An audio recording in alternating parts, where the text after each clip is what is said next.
I'm going through it at the moment. I'll tell you what, it is a very big decision for parents to be like me. Should you have your baby in a public or a private hospital? The question has stirred up lots of passionate debate on Facebook and in the media, and it's today's Daily Dilemma. Let's talk about it with Sabrina Rogers Anderson from Kidspot.com.au. Hi, Sabrina. So, which one should we go to, public or private?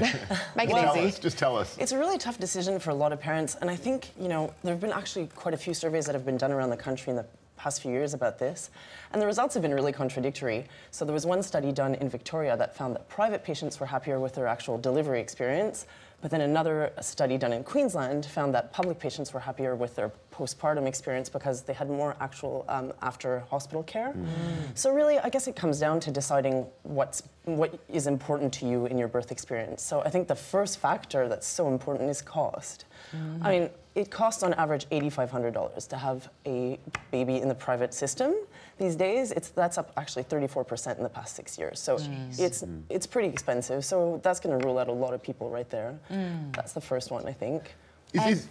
Sorry, is it not the case that with public hospitals, like with so many other things, the public hospitals are actually better resourced, so they've actually got more staff and they've got all the machines that go ping, as they say, so that they're actually in a better position to help you out and sort you out if things go wrong. They might not have, you know, the hotel rooms and the double beds and the bunch of flowers on the bedside table, but when it comes to the business end of actually taking care of you, they're better equipped. If you do actually have something go wrong, unfortunately, when you're in a private hospital, you can be sent to a public hospital because that's where they have neonatal services and things to take care of the baby. What are you thinking of doing, Sarah? I had a fairly complicated couple of months early on, so I've decided to go private because it means I can talk to my obstetrician at any time. I can call him on a Sunday and he can be in the clinic within an hour to make sure that I'm okay. So that's sort of important to me. I mean, I didn't choose it because I had a bunch of flowers on the side of the table or anything like that, and it wasn't even sort of brought up that way.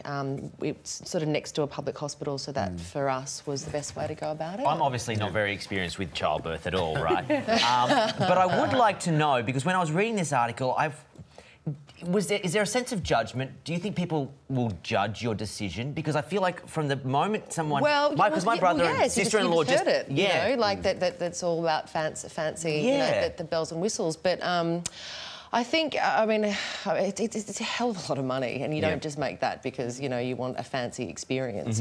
I think being my first as well, I wanted to make sure that it was okay. But it is actually, like, it is nice to be able to have your own room. When you have given birth, and friends of mine, I'm not judging in the slightest, we had a private obstetrician, but we did it in a public hospital. But those things are actually nice to be able to have, you know, even a double bed so your partner can stay with you. These are good things. It's just not... Does the TV work in the private? Yeah, but I think you do what's right for you and your family and what actually, what choice you can make and what you feel most comfortable with. In my circumstance, I was lucky enough to be able to afford to go to the private hospital for both my daughters, but I found the care and support afterwards would have been better in the public hospital because of my postnatal depression. So it's, you know... I think both sides have their horses for courses. Good points. Let's look at some feedback that's coming in on this topic. We have a few. This from Nathan. It makes no real difference. You just get a fridge and larger rooms and families allowed to stay in private care. Public, unfortunately, not. I spent 30 hours in public care and wanted out ASAP. And there's this, leave the excellent public hospital system for the non-insured. Overuse and overcrowding is the reason the public system fails.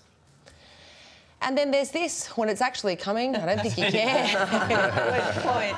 You get other things on your mind. Sabrina, thanks for coming in and talking about that.